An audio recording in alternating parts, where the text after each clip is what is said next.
नमस्कार मित्रों, हाजिर हूं मैं आज एक ऐसे विषय पर चर्चा करने के लिए जिस पर अनेक ज्योतिषियों को और विद्वानों को चर्चा करते हुए आपने सुना होगा। राहु केतु कुंडली में जब कहीं बैठते हैं और उनके साथ अन्य ग्रहों का जब युति होता है तो क्या प्रभाव होता है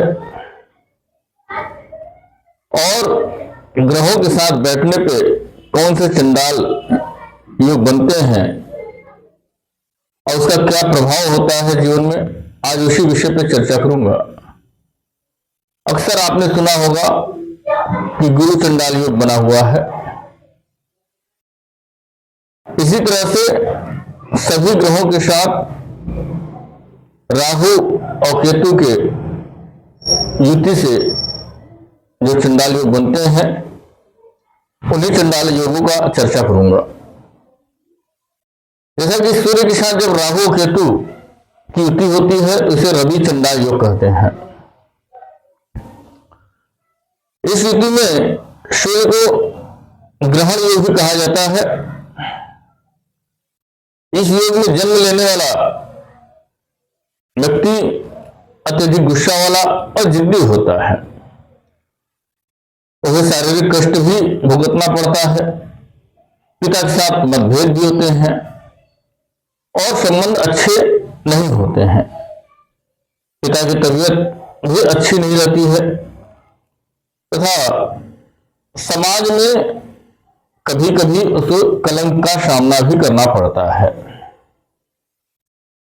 इस युति में जो सबसे बड़ा दुष्प्रभाव है वह व्यक्ति का मनोबल कभी कभी टूट जाता है।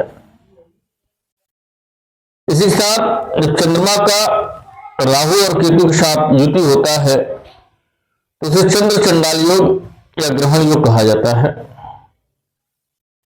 इस योग में जन्म लेने वाला शारीरिक व मानसिक दोनों प्रकार के कष्टों को व स्वास्थ्य को भोग नहीं पाता है।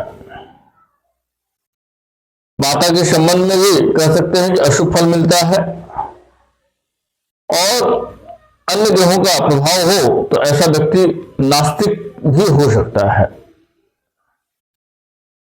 ऐसे व्यक्ति के विचारों में स्थिरता नहीं होती है, लोगों का विश्वास कम बन पाता है तथा एक भ्रम की स्थिति बनी हुई होती है। इसी के साथ मैं बात करूंगा भौम चंडाल योग। मंगल और राहु केतु का जब युति होता है तो उसे भौम चंडाल योग कहते हैं। इस युति को कुछ विद्वान लोग अंगारक योग से भी कहा जाता है। इस युति में जन्म लेने वाला व्यक्ति अत्यधिक क्रोधी, जल्दबाज, निर्दयी, जुआखोर तथा अपने स्वार्थ के लिए जीने वाला होता है। स्वार्थी स्वभाव, धीरज न रखने वाला, आत्महत्या या आकस्मिक मृत्यु की संभावना तथा शस्त्रों से भी खतरा बना रहता है। ऐसे व्यक्ति को अपने क्रोध पर नियंत्रण रखना चाहिए।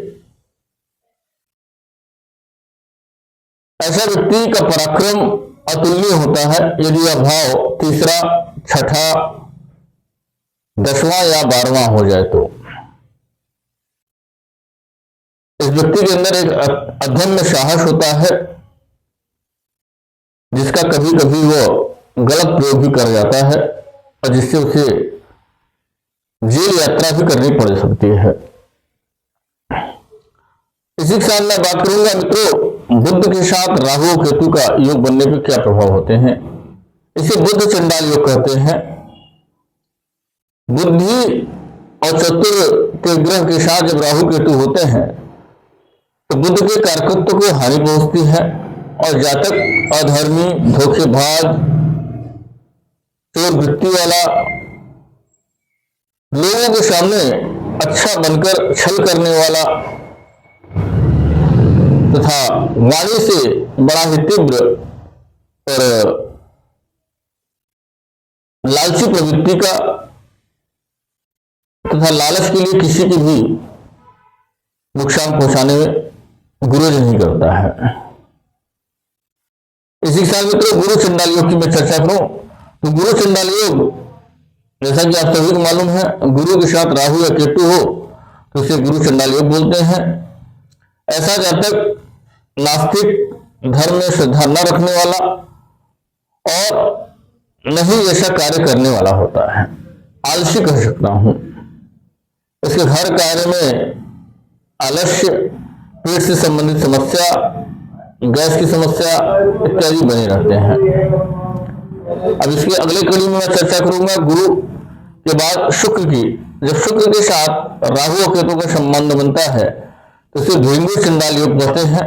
इस योग में जन्म लेने वाला जातक चरित्र से शंकालु होता है, वैवाहिक जीवन में काफी परेशानियां आती हैं, विदुर या विधवा होने के योग बनते हैं।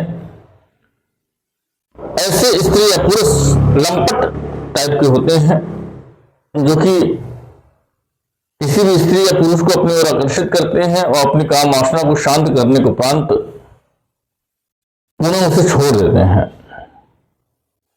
इसी साथ मित्रों शनि के साथ जब राहु या केतु का प्रभाव हो तो क्या कहते हैं, शनि के साथ राहु या केतु हो तो शनि चंडाल दोष कहते हैं। इस व्यक्ति को कुछ लोग श्रापित योग भी कहा जाता है। यह झगड़ाखोर, स्वार्थी, मूर्ख जातक की वाणी व व्यवहार में विवेक नहीं होता है, आकस्मिक मृत्यु होने की ओर संकेत करता है तथा ऐसा व्यक्ति कभी भी सही निर्णय नहीं ले पाता है, अपने कार्य को सही समय पर नहीं करता है तथा मूर्खतापूर्ण कार्यों में उसका विवेक ज्यादा लगता है। ये जानकारी कैसी लगी मित्रों? यदि आपको अच्छी लगी तो मेरे चैनल को लाइक और सब्सक्राइब करें। इसी के साथ धन्यवाद मित्रों, आपका दिन शुभ हो। मैं अखिलेश ज्योतिषाचार्य। यदि आप किसी प्रकार की समस्याओं से घिरे हुए तो मुझसे संपर्क करें। मेरा संपर्क 83 170 74 895 है। धन्यवाद मित्रों, आपका दिन शुभ हो।